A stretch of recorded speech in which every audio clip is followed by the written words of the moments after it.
5 in the homework times the square root of x. And so to use that product rule, the derivative here, f prime of x, the version they gave in this problem was leave the first function alone, take the derivative of the second. So the first, oops, wrong screen. The first function is x to the 5th. And then hopefully you remember taking this derivative. So there's two versions of it. One, as you might recall, it's 1 over twice the square root. We've done that one several times now. The other version of it, if I scribble over to the side, is I would think about that as x to the negative 1/2, and then apply the power rule to that. That's a prime there, not a 1. Then I would get negative 1/2. Oops, sorry, that's a positive, right? I'm ahead of myself, aren't I? That doesn't come in yet. Okay, there we go. So I bring down the 1/2, and then I reduce 1/2 by 1, and that gives me negative 1/2. Oh, right there. Breathe there, Vitor. So that would be the version of the derivative. And if you look at that, you can see my 1/2 here. Negative says put the x on the bottom. 1/2 says take the square root. Right. So you could have either version here. Such already given. So if they say f of g first, and f of g first. It turns out it doesn't matter. As long as you take the derivative of one, fix the other, right? I'll do it both ways just to double check. So then I take the derivative of the first function, so that would be 5x to the 4th, and then leave the second one alone. And then the question is, how much can you clean that up, right? And it depends on the day. Do they give me any further instructions on this? Says don't worry about simplifying the result. So I can just type in what I have there. So I can enter x raised to the 5th, times 1 over parentheses twice the square root of x. And it's looking pretty, just like I wrote it. Close the denominator. And then I want to add on 5x raised to the 4th times just the square root of x. I believe that's what I wrote on the other screen. That looks about right. So it said don't worry about simplifying it, so I should just be able to submit it, and yay, it likes my answer. And it turns out, again, it doesn't matter which way you do it. So, for example, I could have said, I'm dying to get the square root of that guy done, right? Because that's the harder one here. So maybe first I'll say, take the square root of that. I guess that's not much different, is it? Say, I'm going to take the derivative of that one because it's easier, and that's going to build my self-confidence because I know that one. But if I took its derivative, I can't touch the other one yet. Then I leave the first one alone and take the derivative of the second one. And all that happens is I just switch the sum there. Right? It's still the same function. You with me? Yeah, so as long as you realize you take one derivative, hold the other one constant, then switch and add them up, you're good. On a test, I would expect you to clean this sucker up some more, and there's a variety of ways to do that. So this one right here, I would call it, say, x to the 5th over twice the square root of x. I guess there's not much I can do with that second part. And that's not bad. Somebody might argue that you could factor out an x to the 4th because that's the highest power of x here. And you could do that, sure. Somebody else might say, well, you could use the quotient rule of exponents by writing that as x to the 1/2. So there's a variety of different ways these could be written. And then what we could do is take all of them and weigh the amount of ink they used and then decide which one is simpler. So I think this would be a lovely answer if it was on the test. If you went for this version of the derivative of the square root, then your answers would look a little bit different. Can we look at that one too? William, what's up? I got 11 square root x to 9th over 2. Okay, so you went with this version here. Yeah, let's do it that way and see what we end up with. So if I go with the other version, f prime of x is going to be x to the 5th times the derivative of the other one, which would be 1/2 x to the negative 1/2 plus 5x to the 4th times, leave the other one alone, so I would just call that x to the 1/2 to be consistent. Okay. So here's the first function times the derivative of the second, plus the derivative of the first function times the second function. Cleaning that up a little bit, I get what? 1/2 is the constant. 5 minus 1/2 would give me 9/2. Is that right? Yeah. And then over here, I have 5 is the constant. And then x4 plus 1/2 would be, well, look at that, it's 9/2. So I have the same power of x, which means I can add the coefficients. So rational exponents make this problem a lot easier to simplify. So then I'm going to get, now remember, mixed numbers are dangerous in algebra and calculus, so I don't want to call this 5.5. Instead, I want to call it 11/2. Yeah, so that'd be 11/2 x to the 9/2. I see. So that's pretty darn simple right there. So we should have been able to play with the other square root version and eventually come up with something like this here. All right, so I'm not going to worry about the algebra of comparing them. I'm sure they're equal. Next was 13 perhaps. All right, so here we get to use the quotient rule. So page, we've got f of x equals x over, was it x plus 4? Yep. And we want to find the values of x where f prime of x equals 3. So we get some fun algebra from the old days. So here you pretty much have to apply the quotient rule. We don't have any shortcut for this one. So that's our low d high less high d low over low squared, low. One thing to help as to remember whether the d high goes first or the d low goes first is a denominator. So I could rewrite this as x times x plus 4 to the power -1, right? And if I just thought about the power rule on this sucker right here, power rule says bring down that -1. So whenever you take the derivative of a denominator, you're going to get a -1 multiple. So what that reminds me is a denominator really has a -1 power. If you take its derivative, you got to have a multiple. So the d low has to have the negative in it. Okay, that helps me remember the order of that.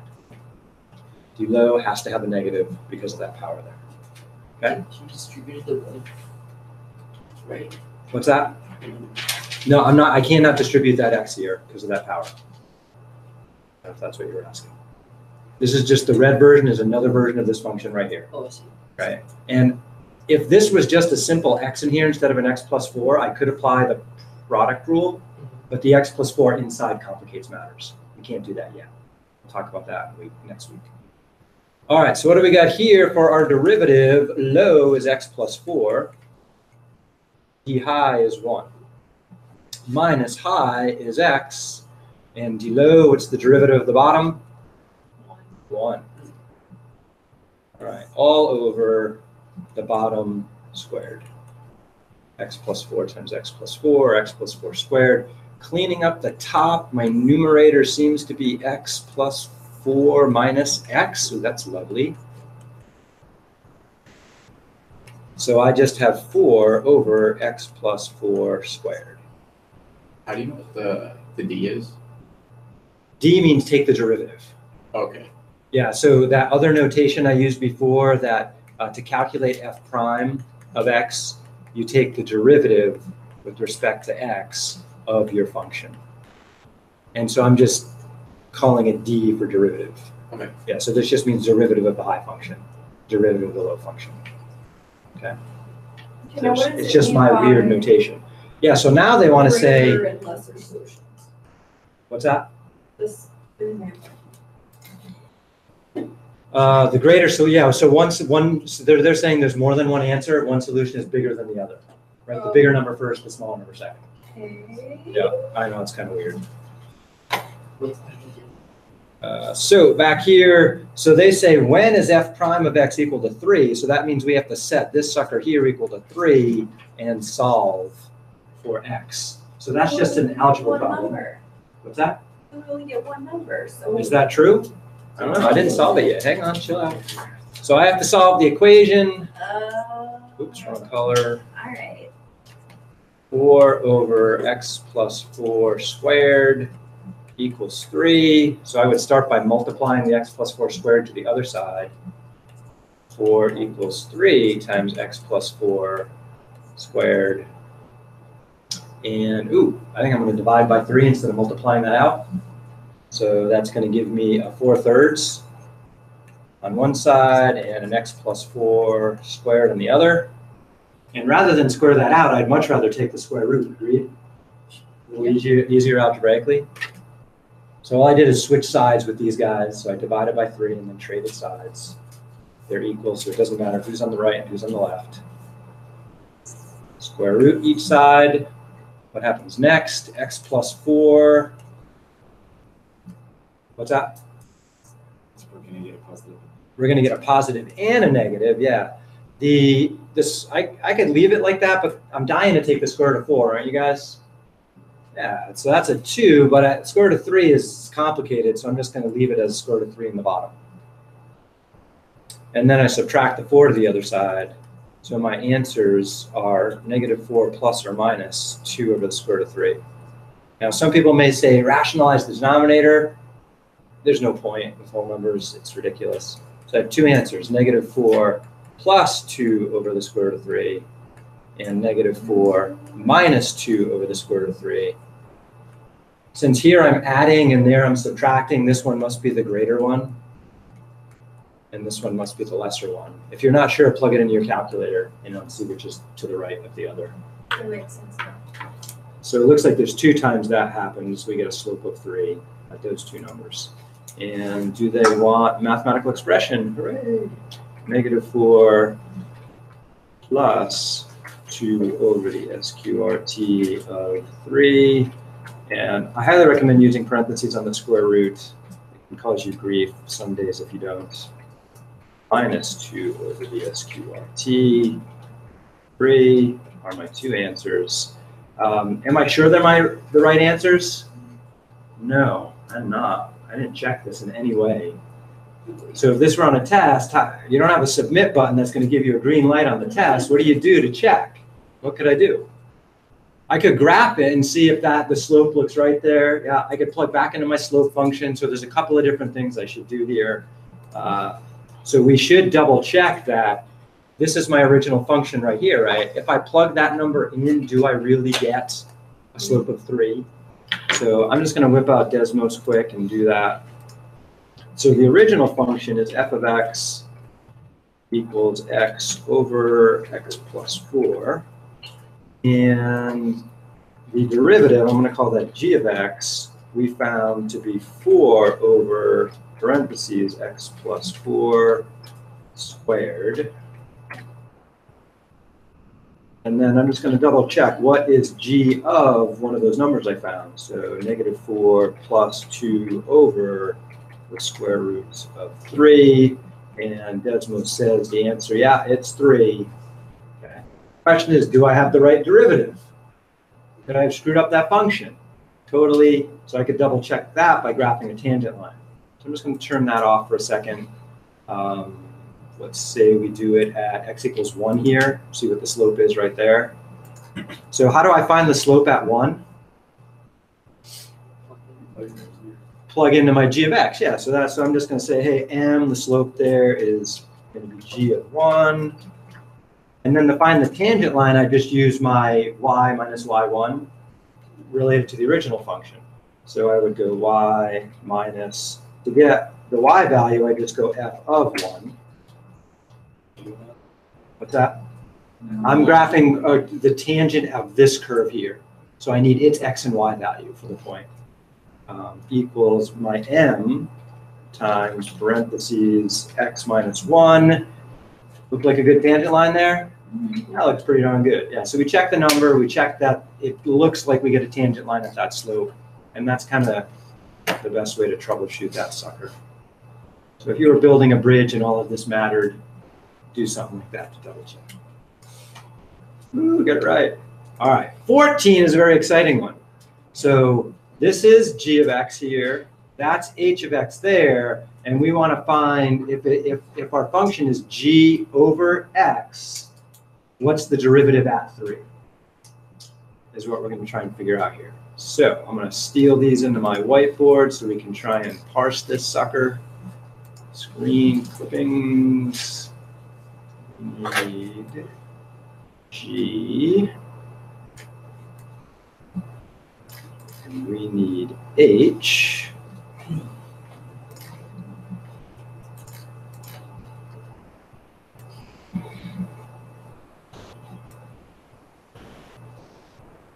Okay. Ooh, one looks almost like a continuation of the other when I do that.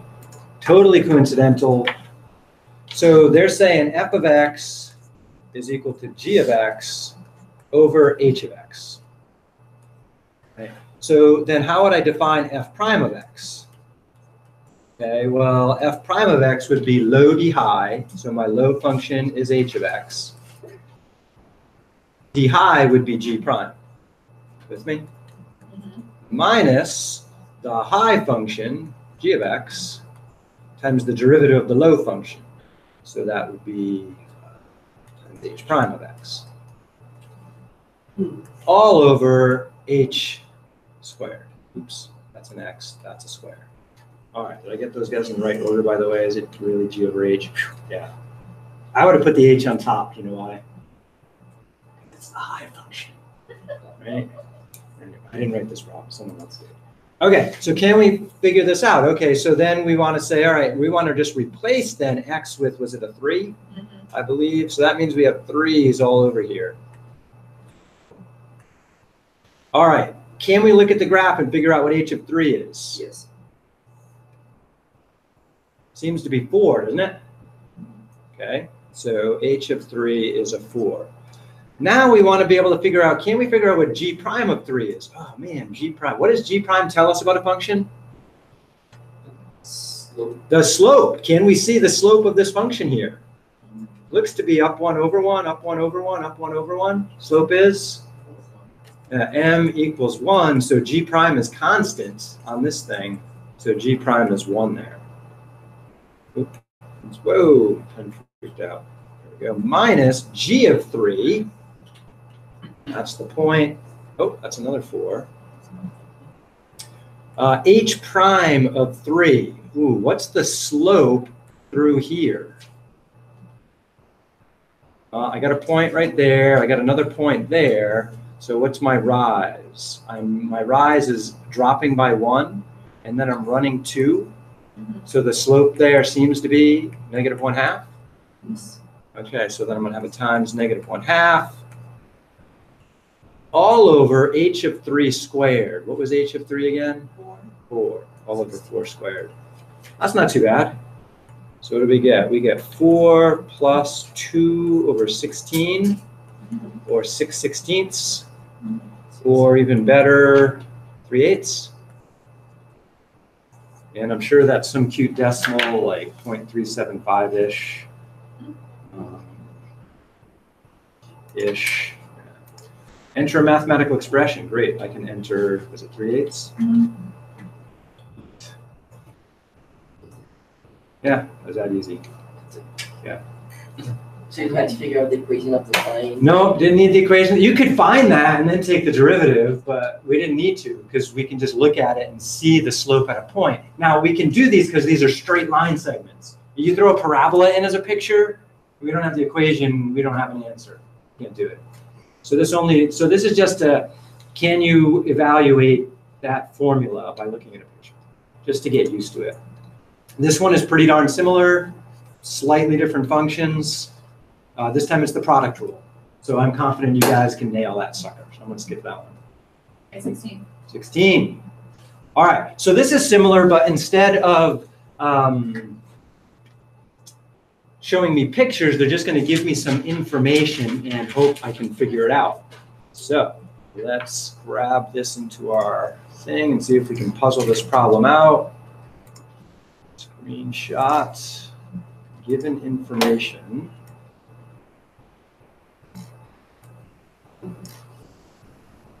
And ultimately, our goal here is to figure out what is f prime of negative 1. So before I do that, I'm just going to say, well, can I figure out f prime of x? So I'm going to take, let's see, the derivative of the first function. So that would be 6x to the 5th. And then the second function just chills out for a second. It's a product, so then I add, quotient subtract. And then since I already took the derivative of the first function, it gets to chill out next. And then I need the derivative. I'm just going to call it h prime of x. So in order to solve this problem, I need to know what h is at the number I'm interested in, and h prime is at the number. And it turns out, oh, they gave me those right there. Cool. So now I can figure out f prime of negative 1. So evaluating at negative 1, I get 6 times parentheses negative 1 to the 5th, definitely in parentheses there if you're plugging it into a calculator, times h of negative 1 is going to be 4 plus negative 1 to the 6th times h prime evaluated at negative 1 is 7. Cleaning this up, let's see, without a calculator, negative 1 to the 5th is negative 1 times 6 is negative 6 times 4, what do you think, negative 24 maybe? Negative 1 to an even power is 1, so then I get plus 7, and it looks like the answer is negative 17. That was a question. Anyone else believe that? So negative 1 to an odd power is still negative 1. Yes. Negative 1 to an even power is 1. Yes, correct. Okay. Yeah, and the way to think about that is if you take negative 1 and you square it, right, that's negative 1 times negative 1, Which is 1. Okay. which is 1, and every even number is 2 times something else. So negative 1 to the 6th is equal to negative 1 to the power 2 times 3. And when you multiply powers, that means it came from a power to a power. Okay, so that's kind of the process behind that. Oh, that was fun. Don't you love these things? Isn't the sort of, this is the product rule there after, oh, it's a product rule. Yeah, it's the product rule, so I need a sum here. And I don't have to divide by low. So it's negative 17, not negative 31 over 16 if you're due to quotient rule. Right. Yeah. Yeah. This is the product, not the quotient there. All right. So let's move on. We are going to take a look at rates of change again.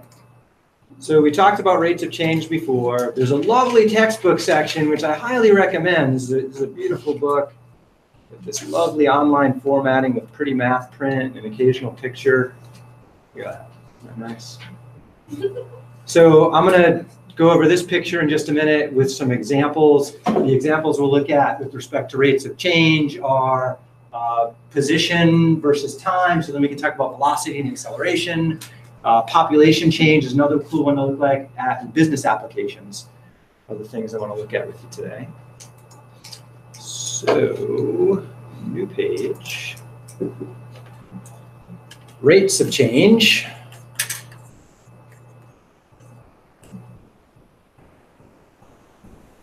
Why am I sitting here instead of writing up there?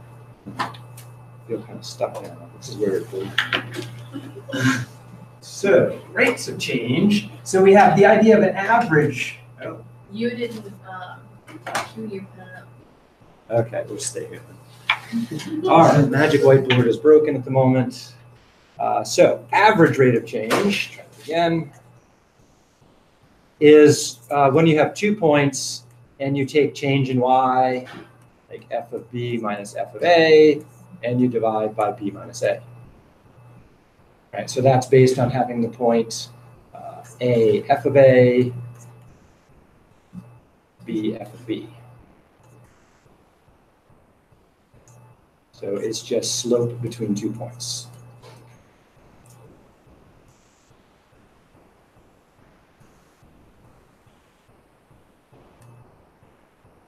Now, if the 2 points were on a line, then that's cool, right? We're done with it. But if those 2 points were on a curve, then we have what's called a secant line, which is an approximation of the rate of change of the function.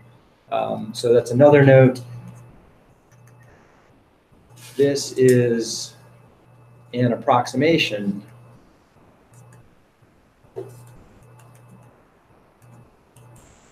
of the rate of change of a function. It's an R.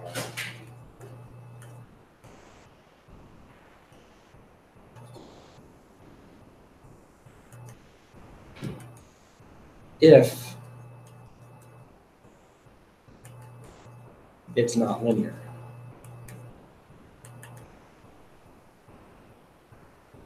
So then the method that was developed to deal with nonlinear things was limits and this slope formula.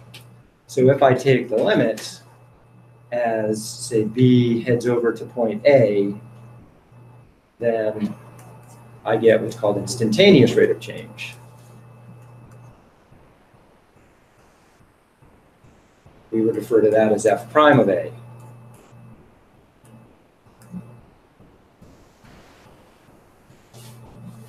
Instantaneous rate of change.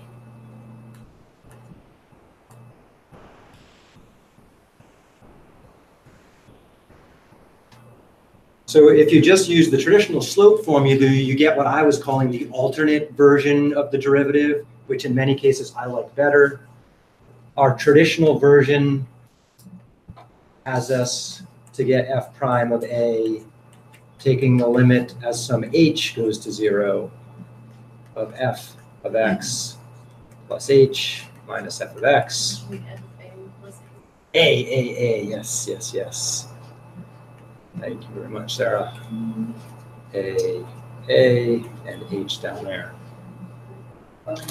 And so a picture of the relationship between these things.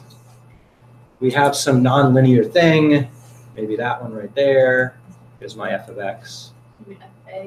Actually, no, in this case I do mean f of x, because f of a would just be a single point. So then I've got some a down here, and that leads to a y value from that point. So that number right there would be f of a. Then we got some b we throw over here on the other side, and it could be on the left or the right. I'm biased to putting it on the right for some strange reason. And so this would be my f of b over there. Distance between a and b I could also call h. Yeah, so this right here is what we would call h. So that means b could also be called a plus h. Got a little bit of h later. Or f of b could be called f of a plus h. So I get this triangle in here where this vertical distance right there is just the change in my two function values. Right? So this is just change in y.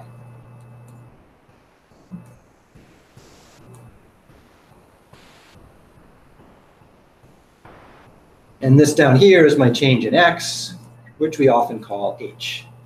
In some calculus books, or when you look up calculus stuff online, they'll use delta x instead of h all over the place. You don't even see an h sometimes. Because it's just h is just some small change in x. So interestingly, though, this is also related to a tangent line, right? So I'm interested in the point A there, and so maybe the tangent line looks something like that one. It's a little bit off, but we'll go with it. Let's just have that tangent line go through like that. Okay, so there's my tangent line right there.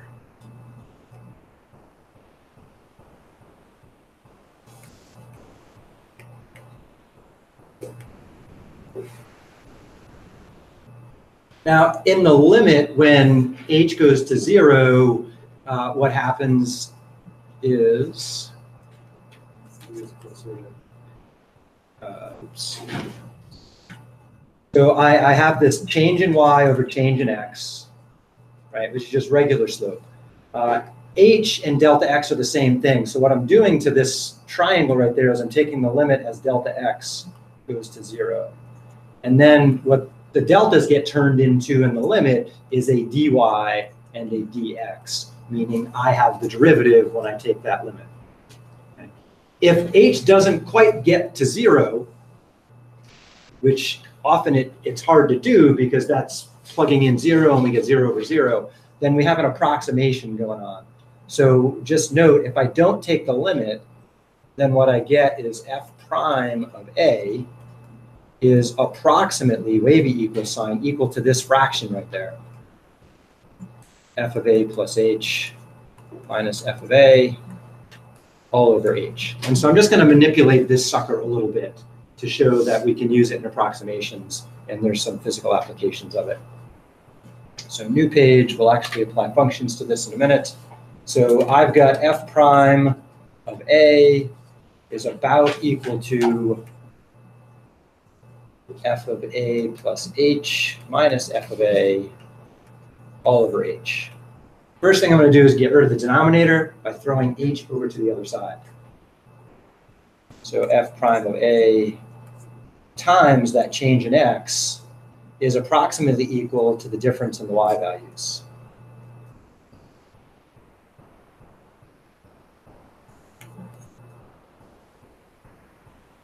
And I'm going to tweak this one more time by taking this minus f of a and adding it over to the other side.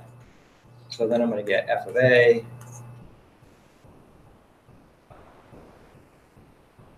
plus f prime of a times h equals, or is approximately, f of a plus h.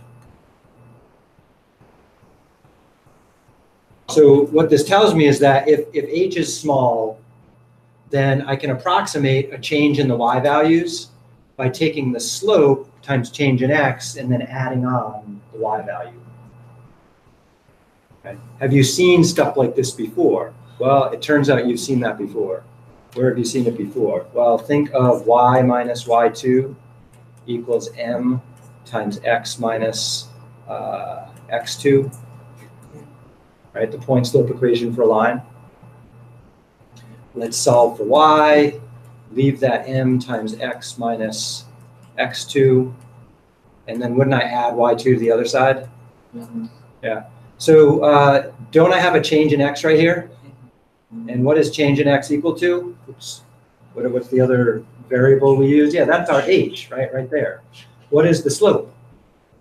F prime of a, right? So it turns out this is just a different version of the point slope equation that you already knew. Okay. And what that allows me to do is to use derivatives to help me approximate how functions are changing in a given area. Right. So that's just the emphasis there. The most popular application to this in the world today, I think, is in the idea of in business. In business, they're always trying to predict what the future is going to be. And things that are important to businesses, right, they have cost. Cost depends on a lot of variables, right? Particularly, production of things. You have profit. Profit is, you sell stuff, okay? Now, if you take your profit and you subtract your cost, what's left over is revenue. So revenue is important too to a business. Revenue, there we go. Which is just profit minus cost. And often what a business is interested in is if we increase production, how much is that going to change our cost, our profit, and our revenue? And so, what's up? Isn't profit revenue minus cost? Oh shit, did I do that backwards? Oh yeah, I got those two backwards. Darn, thank you very much. Hate when that happens. Yes, revenue is what you get when you sell stuff. Profit is what's left over. Subtract your cost. Good job, Carter. Keep me honest. I remember we had a problem like this back in Math 95. Yeah. Yes, exactly. All right, profits and revenue. And so often what happens is, things like we want to have businesses increase and decrease production, trying to, sell more or less stuff. And the other thing to think about is supply and demand. Have you guys heard of that kind of stuff before? If there's too many of something on the market, it's not, people might pay less for it. Or if something's rare but wanted, you might pay a little more for it. So there's this relationship between supply, demand, cost that comes up. So increasing production can sometimes increase profit. Sometimes it can decrease profit if you produce too much. So often what they're interested in is if you make an increase, that means you have some kind of change in cost, change in revenue.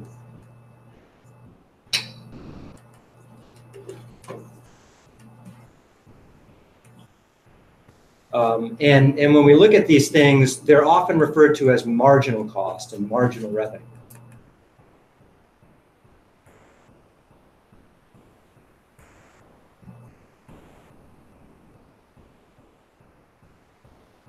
And if you look up the definition of these, it's just basically a per unit change.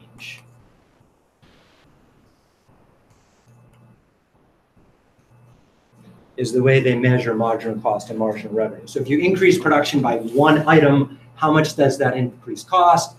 How much does that increase revenue? How much does that increase profit? Or it could be a decrease, right? It depends on the situation. So in terms of the per unit stuff, shrink this down just a touch.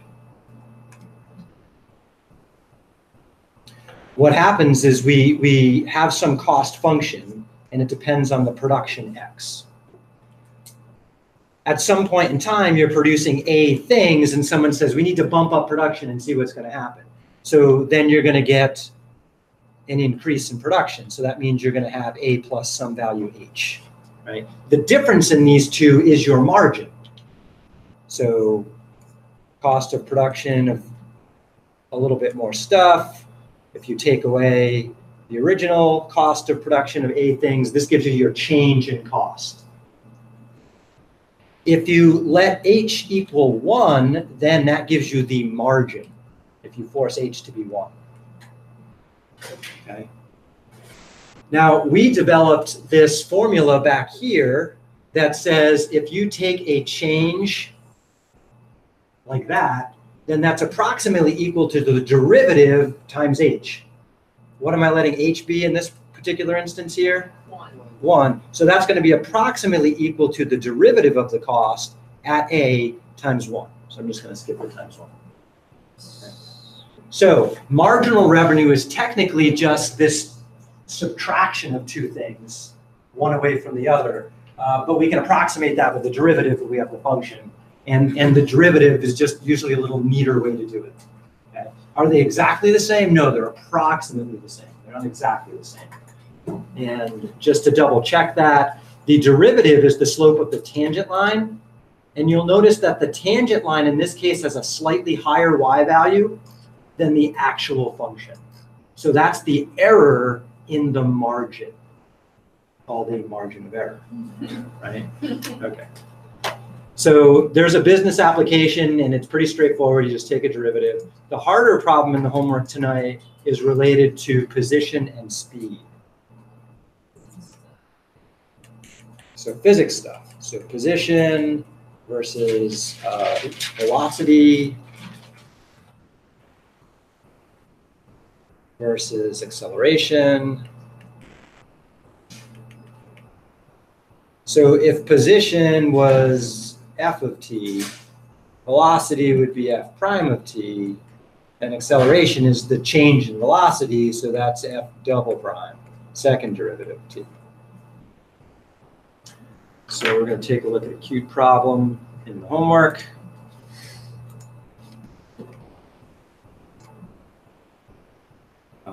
One is interesting. I'm going to skip that one for now and move along to 2 here. Okay. So that's what I'm going to do. Screenshot my equation. Now, a lot of times physics people like to use S. I prefer to call it F. The reason is time is often measured in seconds. So we're using S as position and S as time, which gets confusing. So I'm just going to rebrand this as F. Sorry, physics people out there. So I need to know what is the velocity equation. So that means just find f prime of t. All right, help me out. What do we get? Derivative of t cubed, 3t squared. Derivative of t, So I get -1, derivative of 3, 0. Okay, so this is the velocity equation. And just for fun, we're going to need acceleration in a minute, so let's get that. Acceleration is v prime. So just take the derivative of that. So that would just be 6t. All right. So then we're given a specific time to evaluate the function's velocity and acceleration. So let's see what time we were given. I think it was t equals 1. And then we're asked, find the velocity and say, hey, can you, if this particle was moving along the x-axis, positive direction is to the right, can you tell me which way it was moving? So we want to know what is, if t equals 1, what's the velocity at time 1? All right, so that would be 3 times 1 minus 1, which is 2. So that would be at t equals 1, wherever it was sitting, it's moving at 2 meters per second. All right, so if normal motion is to the right, does this velocity mean it's moving to the right? Yeah, because it's going to increase that. So this, yeah, this means it's going from right to left. So that positive velocity implies we're moving from to the right, so left to right. Left to right motion. What if we found a negative velocity? What would we conclude? It's going right to left. It's going backwards. Yeah. Next thing it asked us to do was find the acceleration at time 1, which would be just 6 times 1, which is 6. So that's the change in speed. So speed is meters per second, but I'm changing with respect to time. So that's meters per second, which a lot of people write it as meters per second squared, which I always thought was bizarre. What the hell is a square second? It's really meters per second. What does that tell me? So this thing is moving along to the right, and the velocity is increasing. Is this thing speeding up or slowing down? It's speeding up, yeah. Now, I know it's out of time, but just one quick second here. So speeding up. What if the velocity at time 1 was something like -2 instead, and the acceleration was 6? How would I describe what's happening there? Well, the -2 tell me it's going the other way, right? Mm-hmm. So in this case, it's moving left. So it's backing up faster, or is it slowing down? Yeah, so that's the question. So this says it's moving left. This says the velocity is increasing. Or is it like It's moving backwards. So it's currently, at the time we look, it's moving this way. Yeah. But we need, its velocity is going to be increasing. Well, give me, what's a number that's, it's an increase means to make bigger, right? Give me a number that's bigger than -2. -1. Give me a number that's bigger than -1. 0. 0, 1. So this is an increasing velocity right here. So the question is it speeding up or slowing down? At that instant right there, from going from a velocity of -2 to -1, it is slowing down. Because the acceleration is fighting the direction. So it's slowing it down in an effort to pull it the other way. Okay, think about that. We'll talk about it again tomorrow. So give it a try in the homework. So does that mean if you get A is a negative number, then it's going back? Yeah, if So you you're found going B negative. was negative and you find A was negative also, then it's moving to the left and the acceleration is pulling it faster to the left. So that means the speed would be increasing. So it's backing up faster. It's backing up faster. Okay. Yeah, and those are tricky questions to answer, right? You're really going to think hard about it. Okay. You're gonna hurt my brain, Yeah, Gary. yeah, so a few problems here are going to hurt your brain. We'll go over them tomorrow. Then we'll start playing with trig functions. Yay. No, not yay. Say it again.